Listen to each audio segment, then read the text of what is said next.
รรมหรืออกุศลกรรมไม่ควรกระทำกรรมที่ผิดติดตัวทำบาปโหดร้ายมันไม่ใช่เรื่องยิ้มหัวผลลัพธ์น่ากลัวน่ากลัวอำนาจกรรม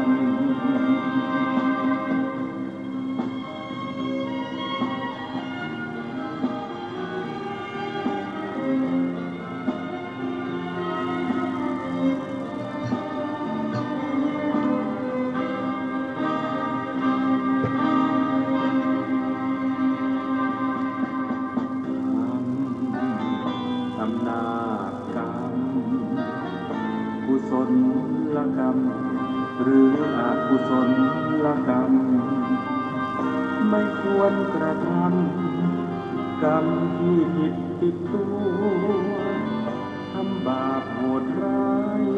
มันไม่ใช่เรื่องยิ้มหัวผลลัพธ์น่ากลัวน่ากลัวอำนาจกรรม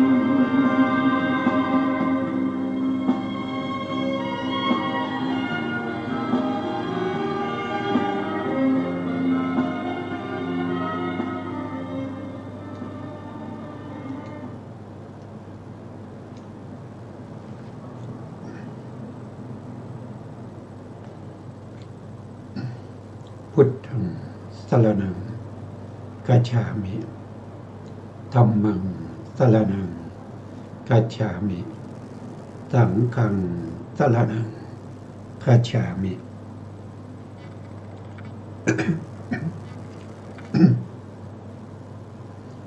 กราบนมัสการพระมหาเถระพระสังฆาธิการพระเถรานุเถระสวัสดีท่านผู้ฟังและผู้ชมทุกท่านกลับมาพบกับรายการพระไตรปิฎกลอยฟ้าทางสถานีวิทยุวัดฝายหินจังหวัดเชียงใหม่ขึ้น FM 104.5 เมกะเฮิรตซ์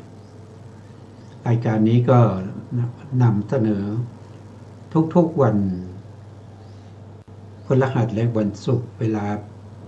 18 นาฬิกาถึง 19 นาฬิกาซึ่งเป็นรายการที่ศึกษาพระธรรมคำสั่งสอนของพระเจ้าที่นำมาจากพระไตรปิฎกและอรรถกถาชุด 91 เล่มของมหามกุฏราชวิไลซึ่งข้อมูลทั้งหมดนี้นะครับ เราก็เอามาประมวลจากโน่นจากนี่นะครับมาประมวลกันแล้วก็นำเสนอทางสถานีวิทยุเราก็ยังพูดถึงในเรื่องของปิยรูปสาตรูปอยู่นะครับปิยรูปสาตรูปเป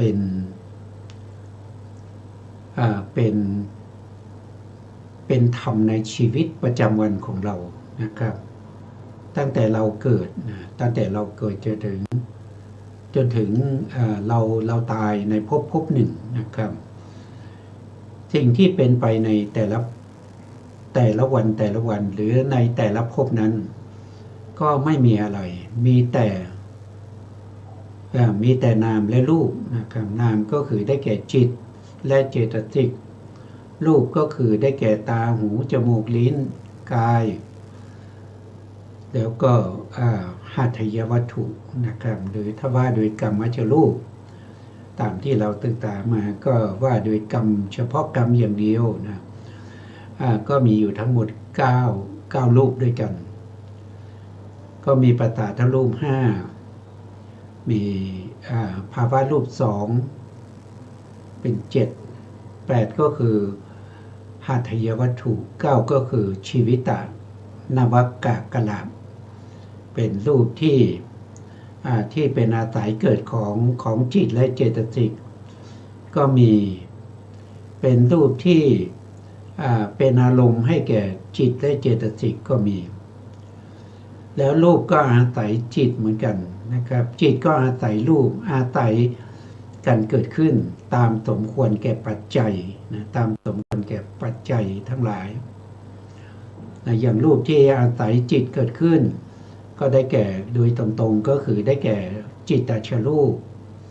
ได้แก่จิตตชรูปนะครับแล้วจิตที่อาศัยรูปเกิดขึ้นนะก็ได้แก่จิตที่เป็นไปในปัญจโวการภูมินะมีจิตเฉพาะ4 ดวงเท่านั้นนะครับที่ไม่ได้อาศัยรูปนั่นก็คือได้แก่อาเหตุเท่าที่รูปาวจรวิบากจิต4นะครับไม่ได้อาศัยรูปเกิดแต่จิตนอกนั้นนะครับอาศัยรูปเกิดอาศัยรูปเกิดแล้วถ้าว่าโดยภพภูมินะครับภพภูมิที่ไม่มีจิตเลยก็คือได้แก่อสัญญาสัตตภูมิมีแต่รูปอย่างเดียวนะครับเหมือนกับตุ๊กตานะครับเมื่อเกิดขึ้นนะเกิดด้วยชีวิตานวกกลามเมื่อเกิดขึ้นแล้วรูปนั้นก็เหมือนตุ๊กตาไม่สามารถที่จะเคลื่อนไหวอิริยาบถใดๆได้เกิดแต่เขามีชีวิตรักษาที่เรียกว่าเป็นชีวิตตานวกกลาภรักษาอยู่ภพภูมิที่ไม่มีรูปเลยมีแต่นามอย่างเดียวนะครับใครไปเกิดในภพภูมินี้จิตที่เกิดกับบุคคลเหล่านั้นก็ไม่ต้องอาศัยรูปก็คือได้แก่อันรูปประภูมิ4มีอากาสานัญจายตนะภูมิวิญญาณัญจายตนะภูมิอากินจัญญายตนะภูมิแล้วก็เนวสัญญานาสัญญายตนะภูมิ4ภูมินี้ไม่มีรูปมีแต่นามอย่างเดียวนะมีแต่เวทนานะเวทนาขันธ์สัญญาขันธ์สังขารขันธ์แล้วก็วิญญาณขันธ์เท่านั้นแต่ผู้ที่เกิดในปัญจโวการภูมิก็คือมีขันธ์5นะมีขันธ์5มีอยู่กี่ภูมินะครับก็มีอยู่ทั้งหมด26ภูมินะ26ภูมิตั้งแต่วัยภูมิ4ขึ้นไปนะครับจนไปถึงสุทธาวาสในอากนิฐาภูมิเป็นที่สุดนะสูงสุดก็คืออากนิฐาภูมิแต่ถ้าถามว่ายอดของภูมิของปุถุชนอยู่ที่ไหนยอดของปุถุชนอยู่ที่เวหพลาภูมิยอดของภาริยะอยู่ที่ไหนยอดของภาริยะก็อยู่ในอากนิฐาภูมิยอดของปุถุชนและพระอริยะอันนี้มาทั้งสองก็คือเนวสัญญานาสัญญายตนะแต่ทั้งหมดทั้งมวลที่เป็นไปนะครับทั้งหมดทั้งมวลที่เป็นไปก็มีแต่วิถีจิตกับวิถีรูปวิถีจิตก็มีทั้งเป็นปัญจโวการะปัญจทวารวิถีก็คือเกิดทางวิถีที่เกิดทางตาทางหูทางจมูกทางลิ้นทางกายแล้วก็มีมโนทวารวิถีมโนทวารวิถีก็เกิดทางใจก็เกิดทางใจเกิดขึ้นนะครับสลับกันไปกับภวังคจิตนะครับภวังคจิตก็เกิดขั้นระหว่างวิถีขึ้นอยู่กับเหตุปัจจัยทั้งหลายที่เกิดขึ้นอันนี้ก็เป็นชีวิตของสัตว์ทั้งหลายที่เวียนว่ายตายเกิดอยู่ใน31ภูมินอกจากวิถีจิตที่เป็นไปกับวิถีรูปที่เป็นไปอาศัยซึ่งกันและกันเป็นไปนี้มันนอกจากนั้นมันไม่มีอะไรนะมันไม่มีอะไรเลยนะครับมันแล้วสิ่งเหล่านี้มันเกิดขึ้นด้วยเหตุโดยปัจจัยเกิดขึ้นแล้วตั้งอยู่นิดหนึ่งแล้วก็ดับไปนะ ถ้าเป็นรูปก็จะตั้งอยู่นานหน่อยนะถ้าเป็นรูปก็จะตั้งอยู่ถึง49ขณะ49ขณะนี้เขาเรียกว่าเป็นอนุขณะแต่ถ้าเป็นจิตเนี่ยนะเป็นนามธรรมเนี่ยเขาจะตั้งอยู่แค่1ขณะเท่านั้นเรียกว่าเป็นถีติขณะทั้งรูปทั้งนามก็มีขณะที่เกิดขึ้น1ขณะก็เรียกว่าเป็นอุปาทขณะมีขณะที่ดับไป1ขณะเรียกว่าพังคขณะแล้วก็ขณะที่ตั้งอยู่ก็จะแตกต่างกันสำหรับนามก็จะมี1ขณะสำหรับรูปก็จะมีอยู่49ขณะนะก็เป็นไปอย่างนี้นะตลอดจนหมดตลอดอายุพูดง่ายๆตลอดอายุไขนะตั้งแต่ปฏิสนธินะในครรภ์ของมารดาไปเท่ากับอายุของเราอาจจะ50ปีตาย60ปีตายหรือ70 80 90หรือ100ปีตายก็มีแต่รูปและนามที่เกิดดับสืบกันไปโดยไม่ขาดสายในแต่ละภพแต่ละภูมิไปนะครับนะเพื่อให้เกิดการเข้าใจในเรื่องของชีวิตนะเราก็ครั้งที่แล้วเนี่ยเราก็ยังพูดถึงในเรื่องของกิจของจิตนะครับวันนี้เราก็จะพูดต่อนะครั้งที่แล้วเนี่ยเราก็ได้พูดถึงเรื่องของหน้าที่ของจิตและเจตสิกในที่เขาเกิดขึ้นมาเขาก็ทำหน้าที่ของเขาเมื่อทำหน้าที่เสร็จเขาก็ดับไปเขาก็ดับไปจิตดวงใหม่ก็จะเกิดขึ้นอีกนะครับตามเหตุตามปัจจัยว่าจิตดวงไหนจะเกิดครั้งที่แล้วเราก็พูดถึงเรื่องของปฏิสนธิจิตนะครับคือจิตที่นำเกิดเป็นครั้งแรกในภพใดภพหนึ่งตามสมควรแก่กรรมตามสมควรแก่กรรมของแต่ละบุคคลนะครับมีอยู่ทั้งหมด19ดวงด้วยกัน19ดวงก็คือได้แก่อุเบกขาสันติรณะอากุศลวิบาก1ดวงแล้วก็มีอุเบกขาสันติรณะอาเหตุกะกุศลวิบากอีก1ดวงแล้วก็มีมหาวิปากจิต8ดวงมีมหาวิปากจิต8ดวงพวกนี้นำเกิดในกามภูมินะครับเกิดได้ตามสมควรแก่จิตนั้นนะครับอย่างเช่นมหาวิบากก็เกิดในกามสุคติภูมิ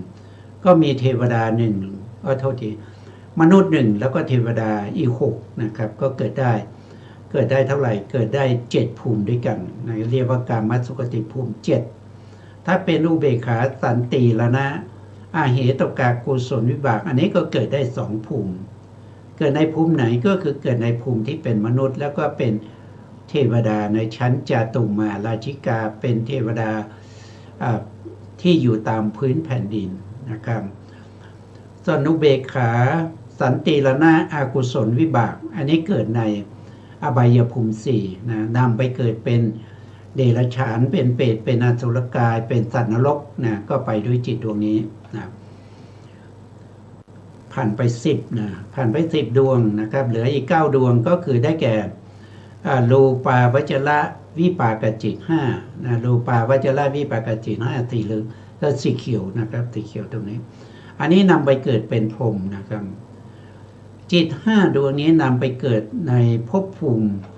ที่เรียกว่าเป็นพรหมนะครับรวมภพภูมิเนี่ยก็จะมีภูมิของพรหมพรหมที่ไปเกิดเนี่ยก็ไปเกิดด้วยจิต5ดวงนี้เรียกว่ารูปาวจระวิปากจิตแต่ไปเกิดใน15ภูมิ15ภูมิที่เป็นรูปภูมิส่วนอสัญญาอสัญญาเนี่ยเขาไม่ได้เกิดด้วยจิตเขาเกิดโดยรูปที่นำไปเกิดก็คือได้แก่ชีวิตนวกกะละไปเกิดขึ้นครั้งแรกในอสัญญาสัตตภูมิอันนี้ก็ได้15นะครับต่อไปเหลืออีก4นะครับก็คืออารูปาวจระวิปากจิตสีเขียวตรงนี้มี4ดวง ที่ดวงนี้ก็ไปเกิดในภพภูมิที่ไม่มีรูปมีแต่นามอย่างเดียวนะมีแต่นามอย่างเดียวก็เรียกว่าเป็นภพภูมิที่มีขันธ์สี่เรียกว่าเป็นเจตโวการภูมินะครับส่วนรูปภูมิรูปภูมิกามภูมินะครับพวกนี้เรียกว่าเป็นปัญจโวการภูมินะมีขันธ์ห้านะมีรูปขันธ์แล้วก็มีนามขันธ์สี่นะครับก็คือได้แก่เวทนาขันธ์สัญญาขันธ์สังขารขันธ์และวิญญาณขันธ์ก็ครบแล้ว19นะครับแล้วจิตพวกนี้นะจิตพวกนี้ยังทำหน้าที่อีกนะครับนั่นก็คือทำหน้าที่ภวังคจิตนะทำหน้าที่ภวังคกิจนะครับทำหน้าที่อะไรหน้าที่เขาคือรักษาภพนะรักษาภพในที่นี้หมายถึงรักษาจิตและเจตสิกและรูปนะจิตเจตพูดง่ายๆก็คือรูปและจิตนะครับที่เกิดขึ้นในภพนั้นให้เป็นไปตลอดอายุไขนะบางคนก็อายุเกิดบางคนก็ตายในครรภ์นะครับยังไม่ได้เกิดยังไม่ได้คลอดออกมาก็ตายบางคนก็คลอดออกมาแล้วไม่กี่วันก็ตาย1 เดือน2 เดือนหรือบางคนก็ปี2 ปีบางคนก็5 ปี10 ปีบางคน20 30บางคนก็5 60 70 80 90ถึง100 ปี100 ปีก็มีไม่มากนะมีไม่มากนะก็เป็นหน้าที่ของภวังคจิตทำหน้าที่ภวังคกิจนะรักษาภพชาติของบุคคลคนนั้นตามอายุไขของเขาตามแต่กรรมที่ให้ผลนะครับถ้าทำปาณาติบาตมากนะบุคคลนั้นก็จะอายุสั้นนะก็จะอายุสั้นนะบุคคลที่มีความเมตตาอินดูสัตว์นะครับให้อาหารอะไรต่างๆเหล่านี้ก็จะมีอายุยืนนะครับอายุยืนยังไงก็ไม่เกิน100 ปีนะไม่เกิน100 ปีนะครับชีวิตก็เปลี่ยนไปอย่างนี้นะมีแต่รูปกับนามที่สืบกันไปนะครับต่อมาในหน้าที่ที่3นะท่านเรียกว่าเป็นอาวัชนกิจอาวัชนกิจที่ทำหน้าที่ในการพิจารณาลมใหม่นะครับก็มีอยู่แค่2 ดวงนะมีอยู่แค่2 ดวง2 ดวงนั้นได้แก่อะไรนะครับก็ได้แก่ปัญจทวาราวชนะจิต1นะครับทำหน้าที่อาวัชนะในปัญจมโนทวารวิถีทำหน้าที่อาวัชนะในปัญจทวารวิถีนะครับและอีกดวงหนึ่งก็คือได้แก่มโนทวาราวชนะจิตนะครับดวงนี้นะดวงนี้ซึ่งเป็นอาเหตุกะกิริยาเป็นกิริยาจิตนะ2 ดวงนี้นะครับเป็นกิริยาจิตนะครับปุถุชนทั้งหลายก็มีกิริยาจิตด้วยนะแม้แต่สัตว์นรกนะครับก็มีกิริยาจิตนะแม้แต่อบายสัตว์พวกเดรัจฉานเปรตอสุรกายมนุษย์เทวดามีกิริยาจิตด้วยนะครับยังไม่ได้เป็นนักฆ่าละหันนะครับแต่มีกิริยาจิตที่เรียกว่าเป็นอาเหตุกะกิริยา2 ดวงก็คือปัญจทวาราวชนะจิต1แล้วก็มโนทวาราวชนะจิตอีก1แต่ผู้ที่เกิดในอรูปภูมินะอรูปภูมินี้จะมีเฉพาะมโนทวาราวชนะจิตนะครับจะไม่มีปัญจทวาราวชนะจิตไม่มีนะครับมีแต่มโนทวาราวชนะจิตเท่านั้นนะอันนี้ก็จิต2 ดวงนี้ก็จะทำหน้าที่อาวัชนะรับอารมณ์ใหม่นะครับแล้วทีนี้ทำหน้าที่ตรงไหนนะทีนี้เขาทำหน้าที่ตรงไหนนะครับเขาก็ทำหน้าที่นะครับ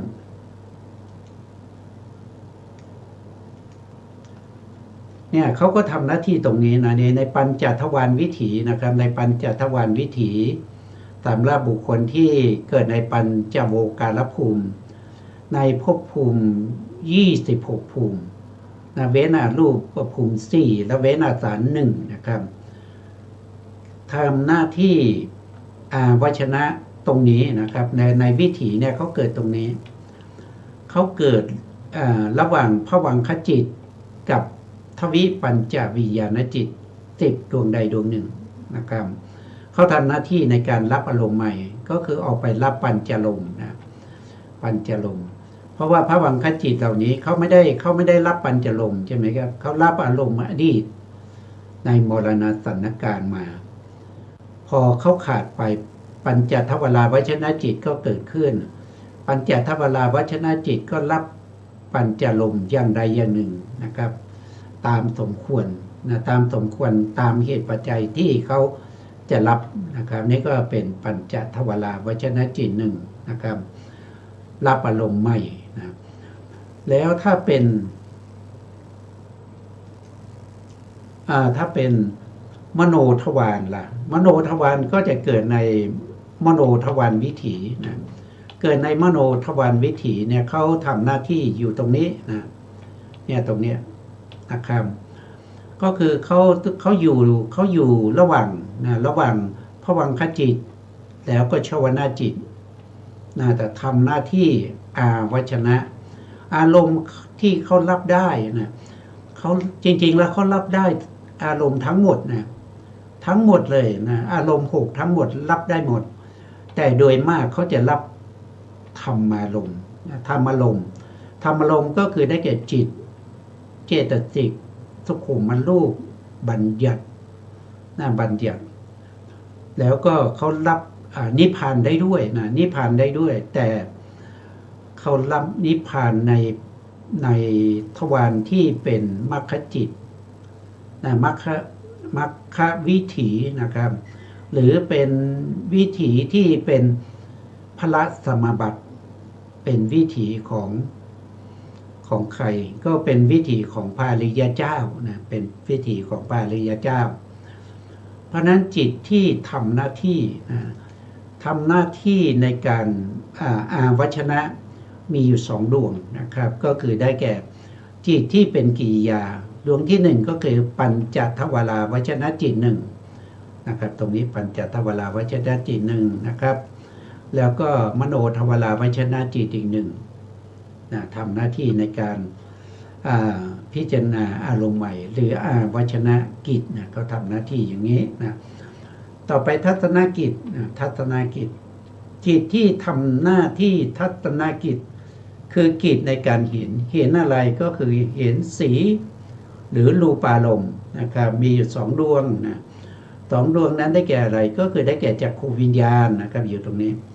ดวงข้างบนนะครับสีเขียวตรงนี้ก็เป็นจักขุวิญญาณที่เป็นอกุศลวิบาก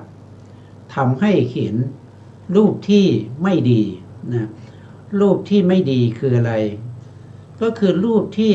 อาจจะเห็นคนตีกันนะชกต่อยกันนะครับหรือยิงกันหรือรถชนนะครับหรือว่าเห็นซากสุนัขตายหรือว่าเห็นคนตายอย่างนี้เป็นอารมณ์ที่ไม่ดีนะครับเกิดด้วยอกุศลวิบากนะครับก็เป็นอุเบกขา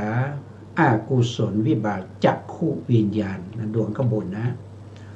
และอีกดวงหนึ่งก็คือดวงข้างล่างดวงนี้นะติดกันเลยนะครับอยู่ข้างล่างนะครับอันนี้เกิดด้วยอาเหตุกะกุศลวิบากคือเขาจะเห็นสิ่งดีๆนะครับสิ่งดีๆคืออะไรก็คือเห็นดีที่สุดอารมณ์ที่ดีที่สุดก็คือเห็นพระพุทธเจ้าอย่างเนี้ยเห็นพระกำลังสวดมนต์นะครับเห็นเขากำลังปฏิบัติธรรมเดินจงกรมนั่งสมาธินะเห็นพระที่กำลังสวดมนต์ไหว้พระเห็นพระพุทธรูปหรือว่าเห็นสิ่งต่างๆที่ทำให้จิตเราสงบนะจิตเราสงบไม่วุ่นวายจิตเราไม่กระจัดกระจายฟุ้งซ่านนะครับก็คือเห็นอารมณ์ที่ดีก็เป็นอารมณ์เป็นจิตที่เป็นอุเบกขากุศลอุเบกขาอเหตุกะกุศลวิบากจักขุวิญญาณนะก็มี2ดวงทำหน้าที่ในการเห็นนะครับทำหน้าที่ในการเห็นต่อไปก็จะเป็นจิตที่เรียกว่าเป็นสวนากิจสวนากิจทำหน้าที่ในการได้ยินก็คือจิตที่อาศัยหูเกิดขึ้นนะครับแล้วก็ได้ยินเสียงมีอยู่2ดวงนะมีอยู่2ดวง สองดวงไหนนะครับก็สองดวงที่ถัดจากจากโควิญญาณมาหนึ่งขณะนะก็คือได้แก่ดวงนี้นะดวงนี้ดวงนี้ก็เรียกว่าเป็นอุเบกขาอากุศลวิบากโสตวิญญาณจิตนะได้ยินเสียงไม่ดีนะได้ยินเสียงไม่ดีคืออะไรก็คือเสียงที่เขาด่านะครับเขาด่าเขาว่าหรือว่าได้ยินมุสาได้ยินคำสอดเสียดได้ยินคำเพ้อเจ้อหยาบคายอะไรพวกนี้นะครับเป็นอกุศลวิบากแล้วถามว่าเรารู้ไหมนะครับเรารู้ไหมว่ามันเป็นเสียงไม่ดีนะครับโดยปุถุชนแล้วจะไม่รู้นะครับจะไม่รู้จะรู้เฉพาะในเวลาเขาด่าเราเนี่ยนี่อันนี้รู้ได้ง่ายนะรู้ได้ง่ายนะครับเวลาเขาสอดเสียดเราเนี่ยไม่รู้นะไม่รู้อาจจะยินดีไปกับเขาก็ได้นะเวลาเขากล่าวคำหยาบนะบางทีเราก็ไม่รู้เราก็เพลิดเพลินไปว่ามันดีนะบางทีคำหยาบนี่บางทีเราก็รู้ได้นะถ้าเขาด่าเราด้วยคำหยาบอย่างนี้เราก็รู้ได้นะหรือว่ากล่าวคำฟุ้งซ่านกล่าวคำเขาเรียกว่าเพ้อเจ้อนะเพ้อเจ้อก็คือตลกเฮฮานะครับอันนี้เราก็ไม่รู้นะเราก็เป็นไปกับอารมณ์นะเราก็ไม่รู้ว่าเสียงที่เราได้ยินนั้นเป็นอกุศลวิบากเราไม่รู้นะแต่ถ้าเป็นบุคคลได้ฟังพระธรรมมาได้ศึกษาพระธรรมมาก็รู้ทันทีว่าเสียงนี้มันเป็นอารมณ์ที่มาจากอะไรมาจากอกุศลนะมาจากที่เราได้ยินนะมาจากอกุศลวิบากนะอีกดวงหนึ่งก็เป็นดวงถัดลงมาข้างล่างนะตรงดวงนี้ก็เป็นโสตวิญญาณจิตเหมือนกันนะครับ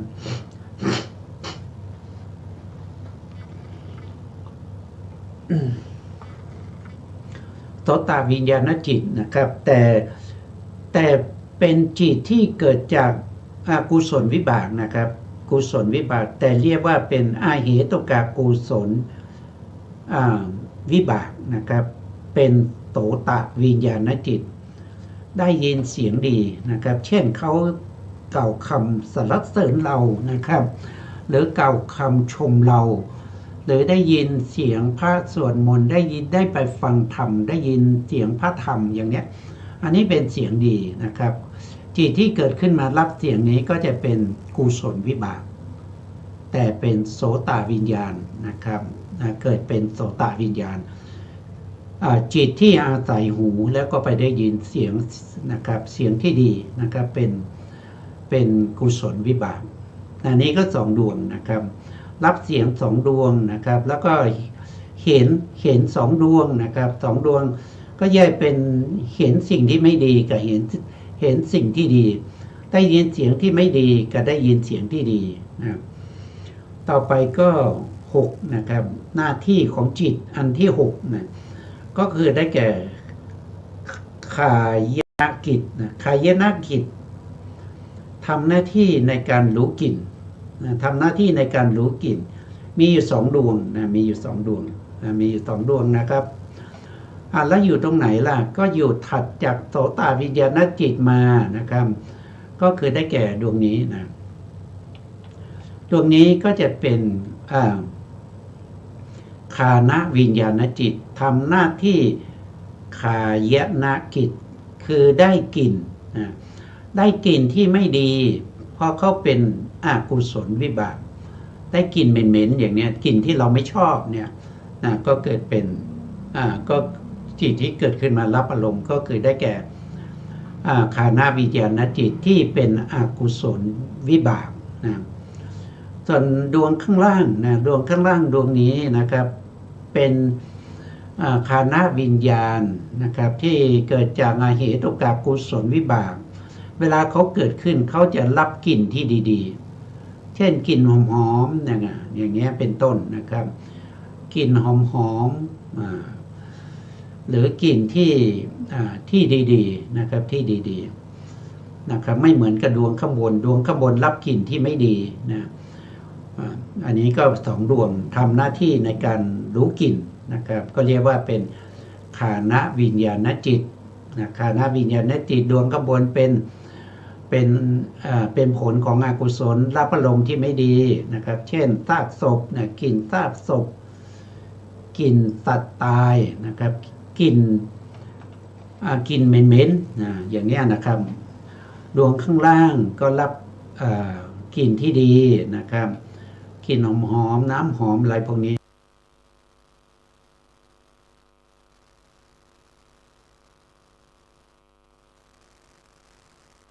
นะครับนะต่อไปที่7นะครับที่7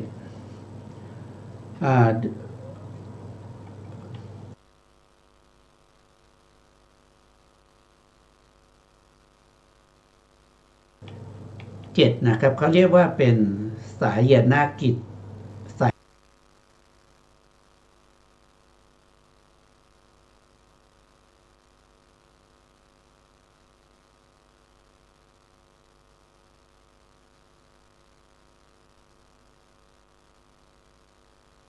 ยนากิจนะครับทำหน้าที่ในการดูรถนะดูรถมีอยู่2ดวงด้วยกันนะ2ดวงก็ถัดจากฆานวิญ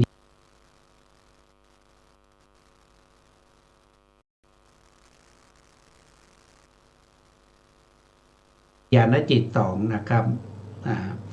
ดวงข้างบนนี้ก็รับอารมณ์ที่ไม่ดี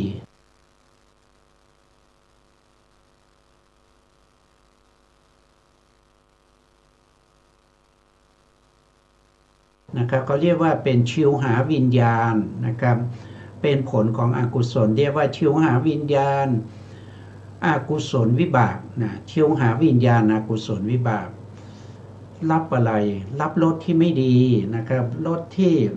มันเผ็ดมันร้อนอย่างเงี้ยมันขมมันฝาดมันเฟื่อนนะครับพวกนี้รับด้วยอกุศลวิบากที่เรียกว่าชิวหาวิญญาณนะครับดวงข้างล่างรับรสที่ดีนะครับรสที่อร่อยนะครับถูกใจมันหวานก็เรียกว่าเป็นชิวหาวิญญาณที่เกิดจากกุศลแต่เรียกว่าเป็นอาเหตุกะกุศลวิบากมี2ดวงนะครับรับรสนะครับเราก็จะเห็นได้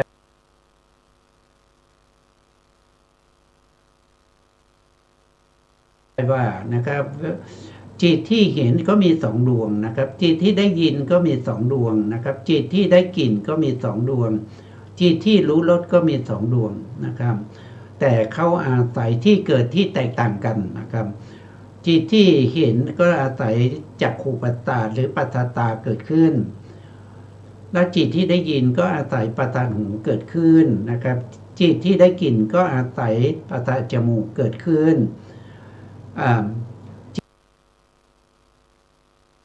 จิตที่รู้รสก็อาศัยประสาทลิ้นเกิดขึ้นนะครับอันนี้ก็ผ่านไปนะครับผ่านไปต่อไปนะครับต่อไปก็8นะครับ8หน้าที่ที่8นะหน้าที่ที่8ของจิตนะครับเขาเรียกว่าพุสนากิจทำหน้าที่รู้ถูกต้องนะสัมผัสนะรู้ถูกต้องรู้สัมผัสกระทบกับวัตถุใดก็รู้แข็งรู้อ่อนนะครับรู้เย็นรู้ร้อนรู้หย่อนรู้ตึงนะครับมีจิต2ดวงนะครับจิต2ดวงทำหน้าที่ในการกระทบสัมผัสเรียกว่าพุสนากิจได้แก่จิตดวงไหนก็คือได้แก่นี่ตรงนี้นะครับเขาเรียกว่าเป็นทุกขกายวิญญาณจิตทุกขกายวิญญาณจิตเป็นผลของอกุศล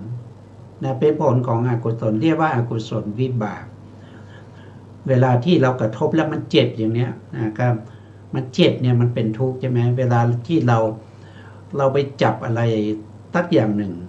นะมันร้อนอย่างเงี้ยนะมันร้อนมันลวกมันทำให้ มือพองอย่างเนี้ยอันนี้ก็เป็นอกุศลวิบากก็เป็นทุกข์ใช่ไหมครับก็จิตที่อาศัยกายประสาทนะอาศัยตรงไหนเวลาเราจับมันก็อาศัยกายประสาทที่อยู่ที่มือนะครับที่อยู่ที่มือที่ไปกระทบกับสิ่งใดสิ่งหนึ่งอย่างนี้เราเรียกว่าเป็นจิตที่อาศัยกายประสาทในขณะที่เขากระทบกับสิ่งใดสิ่งหนึ่งตรงนั้นเกิดขึ้นรู้ว่ามันทุกข์นะมันไม่สบายนะครับก็เลยเป็นอกุศลวิบากเป็นอกุศลวิบากนะครับดวงข้างบนนี้เป็นอกุศลวิบากนะครับลงมาข้างล่างนะลงมาข้างล่างนะครับดวงนี้นะอันนี้ก็เป็นทุกขกายวิญญาณจิตทุกขกายวิญญาณจิตเป็นสุขนะเวลาเรากระทบแล้วมันเป็นสุขอย่างเงี้ยเวลาเราไปจับอะไรที่มันนิ่มๆนะที่มันนิ่มๆแล้วก็มันไม่กระด้างนะมันไม่กระด้างมันเนียนอะไรพวกนี้มันก็เกิดจากอะไรเกิดจากผลของกุศลเรียกว่าเหตุกะวิบากนะครับทำให้เกิดเป็นสุขกายวิญญาณจิตนะครับหรือว่าเราเข้าไปในห้องที่มันมีอากาศเย็นๆนะครับอากาศเย็นสบายดีนะไม่ร้อนเกินไปไม่หนาวเกินไปอย่างเนี้ยมันเป็นสุขนะถ้าอากาศที่ร้อนก็เป็นทุกข์ก็เป็นทุกขกายวิญญาณจิตเป็นผลของอกุศลถ้าเป็นสุขกายวิญญาณจิตก็เป็นผลของกุศลแต่เรียกว่าเป็นอเหตุกะกุศลวิบากนี่สองดวงนะครับมีสองดวงนี่เรียกว่าเป็นพุทธนกิจนะครับทำหน้าที่ในการสัมผัสถูกต้องนะสัมผัสถูกต้องต่อไปหน้าที่ที่9ของจิตนะเขาเรียกว่าสัมปติชนกิจนะสัมปติชนกิจสัมปติชนกิจก็คือทำหน้าที่ในการรับอารมณ์นะรับอารมณ์เฉยๆนะไม่รู้ว่าอารมณ์นี้ดีไม่ดีแต่รับเฉยๆนะรับเฉยๆไม่ได้ทำอะไรเลยนะได้แก่จิตดวงไหนก็คือได้แก่จิตที่ถัดจากกายวิญญาณจิตนะก็คือดวงนี้นะครับดวงนี้เรียกว่าเป็นอุเบกขาสันติละนะโทษทีอุเบกขาสัมปติชนจิตอุเบกขาสัมปติชนจิตดวงข้างบนเป็นผลของอกุศลวิบากดวงข้างบนเป็นผลของอกุศลวิบากนะครับดวงข้างล่างนะครับดวงข้างล่างก็เป็นอุเบกขาสัมปติชนจิตอันนี้เป็นผลของกุศลนะครับเป็นผลของกุศลเพราะฉะนั้นรับอารมณ์ที่มันเป็นความสุขนะครับก็คือรับอารมณ์ต่อจากอะไรก็คือต่อจากจักขุวิญญาณจิตก็ได้หรือรับอารมณ์ต่อจากโสตวิญญาณจิตก็ได้หรือรับอารมณ์ต่อจากฆานวิญญาณจิตก็ได้หรือรับอารมณ์ต่อจากชิวหาวิญญาณจิตก็ได้รับอารมณ์ต่อจากวิญญาณจิตก็ได้แต่ต้องเป็นอารมณ์ที่ดีนะครับเป็นอาเหตุกะกุศลวิบากนะเป็นดวงข้างล่างนี้เรียกว่าเป็นอุเบกขาสัมปติชนจิตนะครับที่เป็นกุศลวิบากแล้วก็ข้างบนนี้เป็นอุเบกขาสันติละนะอกุศลวิบากเป็นอกุศลวิบากนะครับรับลมที่ไม่ดีคือสีที่ไม่ดีก็ได้นะต่อจากจักขุวิญญาณหรือรับเสียงที่ไม่ดีต่อจากโสตวิญญาณหรือรับกลิ่นที่ไม่ดีต่อจากฆานวิญญาณหรือรับรสที่ไม่ดีต่อจากชิวหาวิญญาณหรือรับการกระทบอารมณ์ที่ไม่ดีต่อจากกายวิญญาณที่มันเป็นทุกขกายวิญญาณนะครับเพราะมันเป็นอกุศลวิบากนี่ก็เป็นอะไรก็คือทำหน้าที่สัมปติชนะคือรับอารมณ์นะรับอารมณ์เฉยๆนะครับรับอารมณ์ที่เขาส่งมาอย่างเขาส่งมาเราก็รับแล้วก็ส่งต่ออย่างเนี้ยนะครับเรารับแล้วเราก็ส่งต่อนะครับเรียกว่าสัมปติชนะจิตนะครับทำหน้าที่ในการรับอารมณ์นะมี2ดวงนะครับดวงที่1ก็เป็นผลของอกุศลวิบากนะดวงที่2ก็เป็นผลของ กุศลวิบากนะต่อไปหน้าที่ที่10นะหน้าที่ที่10เรียกว่าสันติรณกิจนะสันติรณกิจทำหน้าที่ในการไต่สวนนะครับไต่สวนอารมณ์นะเขาทำหน้าที่ในการไต่สวนหรือสืบสวนแต่เขาเรียกว่าไต่สวนดีกว่านะครับตามหลักการนะครับไต่สวนอารมณ์มีอยู่3ดวงนะมีอยู่3ดวง3ดวงนั้นคือนะครับก็คือได้แก่ตรงนี้เลยนะครับตรงนี้เลยที่เป็นอกุศลวิบากนะมีอยู่ดวงเดียวนะครับมีอกุศลวิบากนี่มีอยู่ดวงเดียวนะครับก็คือไต่สวนอารมณ์ที่ไม่ดีนะครับที่รับต่อจากสัมปติชนะนะครับรับต่อจากสัมปติชนะเป็นอารมณ์ที่ไม่ดี แล้วก็มาไต่สวนนะไต่สวนอารมณ์ตามหน้าที่ของเขานะเขาเกิดด้วยอกุศลวิบากเพราะฉะนั้นเขาไต่สวนอารมณ์ที่ไม่ดีอีกดวงหนึ่งนะครับก็อยู่ข้างล่างนะครับลงมาข้างล่างเป็นอเหตุกะกุศลวิบากนะครับก็เรียกว่าเป็นสันติรณะเหมือนกันนะเรียกว่าเป็นสันติรณะเหมือนกันนะครับไต่สวนอารมณ์ที่ดีนะครับแล้วก็เขาเป็นอุเบกขานะครับอารมณ์ที่ดีเนี่ยเขาเป็นอุเบกขานั่นแสดงว่าเป็นอารมณ์ที่ไม่ดีมากดีธรรมดานะครับดีธรรมดาไม่ถึงกับไม่ดีนะถ้าไม่ดีต้องเป็นข้างบนนะครับข้างบนคืออุเบกขาสันติรณะอุเบกขาสันติรณะนะข้างล่างเป็นอุเบกขาสันติรณะเป็นอารมณ์ที่ดีดวงที่3ก็คือดวงสุดท้ายเลยนะครับข้างล่างนะครับถัดจากตัดอุเบกขาสันติรณะไปนะก็เป็นโสภณสันติรณะนะครับโทษทีสมนัตนะสมนัตสันติรณะนะครับนี้ไต่สวนอารมณ์ที่ดียิ่งนะครับเขาจึงมีเวทนาที่เป็นสมนัตคือดีใจด้วยนะเกิดจากอะไรเกิดจากกุศลนะเรียกว่าเป็นสมนัตสันติรณะนะครับอาเหตุกะกุศลวิบากนะอยู่ตรงนี้อันนี้ก็เป็นหน้าที่ของหน้าที่ที่10นะของสันติรณะนะสันติรณะทำหน้าที่ในการไต่สวนนะครับต่อไปหน้าที่ที่11นะหน้าที่ที่11ก็คือได้แก่โวทัพพนกิจนะโวทัพพนกิจทำหน้าที่ในการตัดสินอารมณ์นะทำหน้าที่ในการตัดสินอารมณ์มีอยู่1ดวงนะครับมีอยู่1ดวง1ดวงนั้นก็คือได้แก่มโนทวาราวชนะจิตมโนทวาราวชนะจิตทำหน้าที่ในการตัดสินอารมณ์ในปัญจทวารวิถีนะครับแล้วเขาเกิดในทวารวิถีตรงไหนนะครับก็ไปดู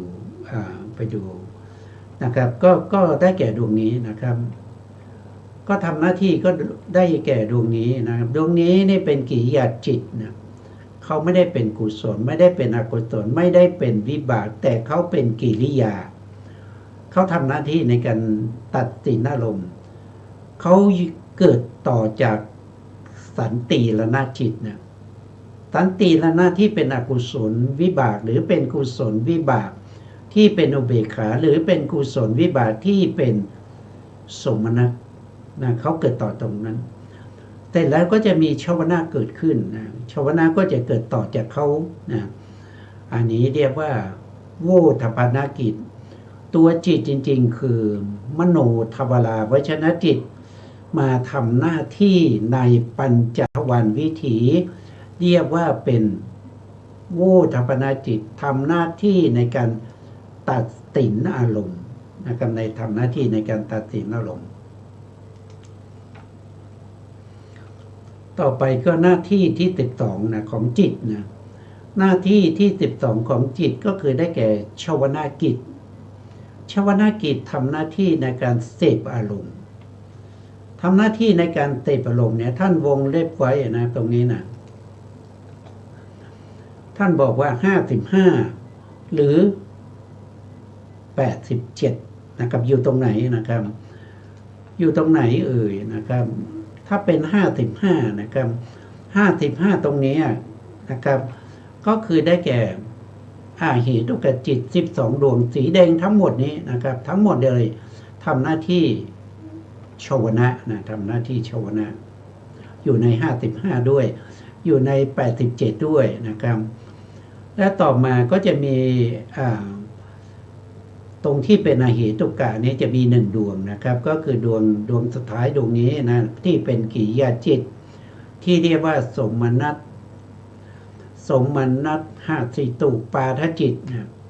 อันนี้เป็นจิตของพระอรหันต์นะครับประกอบด้วยความดีใจนะครับดีใจนะเกิดทำให้พระอรหันต์ทั้งหลายเกิดการยิ้มได้นะด้วยจิตตรงนี้เรียกว่าสมนัตหาสิตุนะเป็นอเหตุกะกิริยานะเป็นอเหตุกะกิริยาทำหน้าที่อะไรทำหน้าที่ชวนะนะครับเราได้ชวนะที่เป็นอกุศล12นะครับได้ตรงนี้อีก1ก็เป็น13นะครับแล้วก็ชวนะที่เป็นมหากุศลที่8นะครับชวนะที่เป็นมหากุศลที่8ทำหน้าที่ชวนะนะครับมีทั้งสมนัตนะมีทั้งดีใจนะเป็นสมนัตแล้วก็มีทั้งที่เป็นอุเบกขาก็คือเฉยๆนะเฉยๆเรื่องอุเบกขาก็จะมีอยู่8ดวงนะครับก็ได้เท่าไหร่นะก็ได้21ดวงนะครับมีอกุศลจิต12มีมหาวิปากจิตมหากุศลจิต8แล้วก็หาติตุปาทจิต1ก็เป็น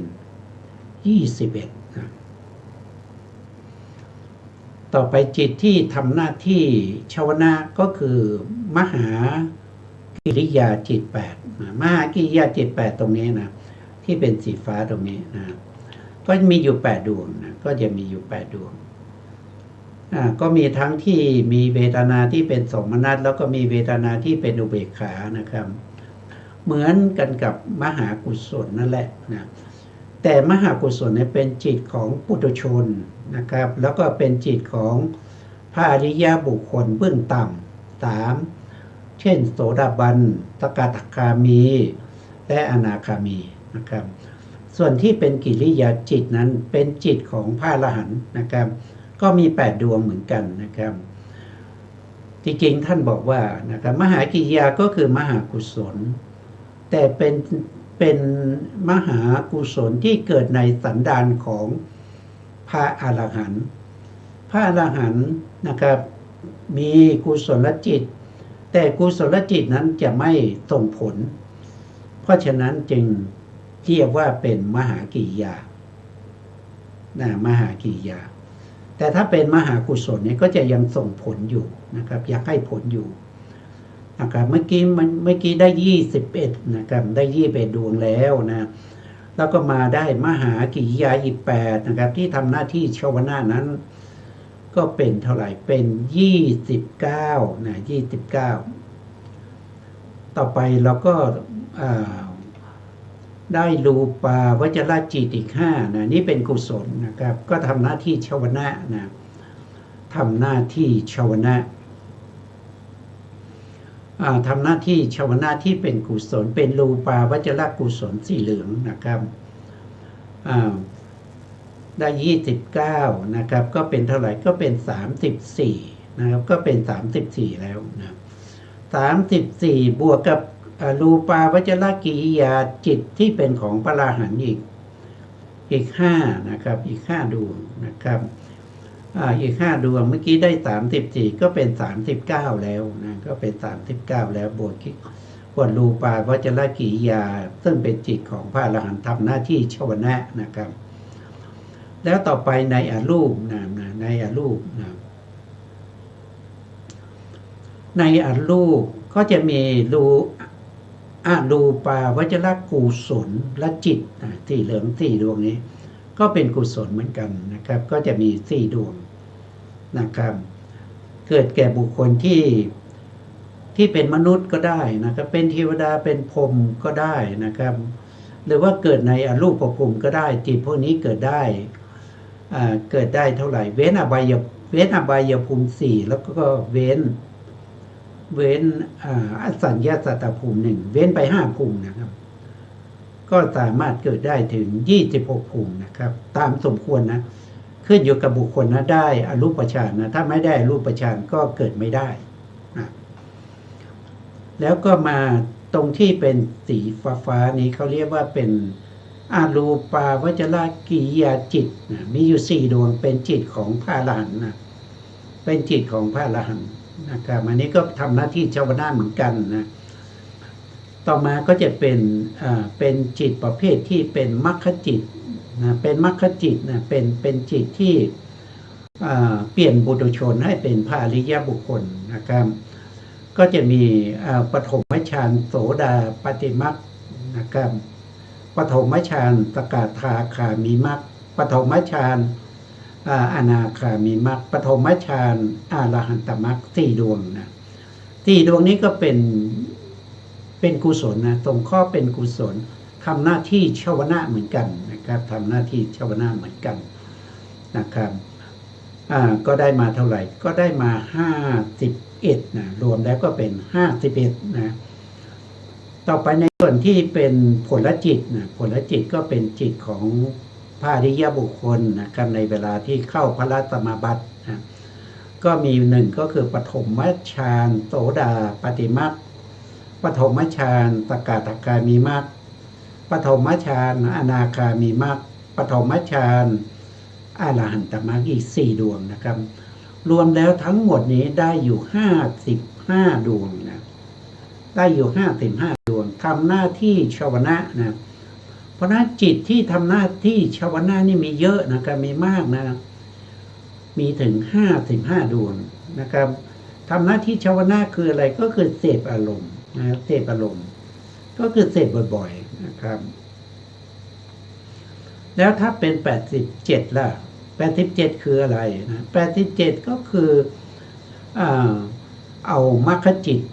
นะมรรคจิตอีกเท่าไหร่นะมรรคจิตอีกแถวละ4ใช่ไหมครับแถวละ16นะครับก็เป็นมรรคจิตนะครับมรรคจิต16นะครับมรรคจิต16ได้แก่อะไรก็คือได้แก่ปฐมฌานโสดาบันนะครับทุติยฌานโสดาบันตติยฌานโสดาบันนะจัดโทษทีนะครับเอาใหม่นะเอาใหม่ก็คือได้แก่จิตดวงนี้นะถ้าจะไม่เห็นนะก็ได้แก่จิตดวงนี้จิตดวงนี้เรียกว่าทุติยฌานโสดาปัตติมรรคนะแล้วก็ดวงนี้เรียกว่าตติยฌานโสดาปัตติมรรคนะครับต่อไปดวงนี้ก็เป็นตติยฌานอันนี้เป็นจตุทัชฌานแล้วนะจตุทัชฌานโสดาปัตติมรรคนะต่อมาอีกดวงหนึ่งก็เป็นปัญจมฌานโสดาปัตติมรรคนะนี่ก็ได้มา4นะได้มา4ต่อไปก็จะเป็นทุติยฌานสกทาคามีมรรคตติยฌานสกทาคามีมรรคตติยฌานอนาคามีมรรคโทษทีพูดผิดนะเอาใหม่นะครับทุติยฌานสกทาคามีมรรคตติยฌานสกทาคามีมรรคจตุทัชฌานสกทาคามีมรรคปัญจมฌานสกทาคามีมรรคอันนี้ก็เป็นจิตของสกทาคามีนะครับมีตั้งแต่ปฐมฌานจนถึงปัญจมฌานนะครับถัดไปอีกก็จะเป็นทุติยฌานอนาคามีมรรคนะครับแล้วก็ตติยฌานอนาคามีมรรคจตุทัชฌานอนาคามีมรรคปัญจมฌานอนาคามีมรรคนะครับได้มาอีก4เป็นของอนาคามีนะครับตั้งแต่ปฐมฌานจนถึงปัญจมฌานนะครับแต่ถ้าว่าโดยพิสดารก็เอาเฉพาะตั้งแต่ทุติยฌานไปถึงปัญจมฌานนะครับได้มา3แถวก็จะเป็นเท่าไหร่ก็เป็น12นะครับแล้วก็ต่อไปก็เป็นของพระอรหันต์นะครับมีทุติยฌานของพระอรหันต์นะครับแล้วก็มีตติยฌานของพระอรหันต์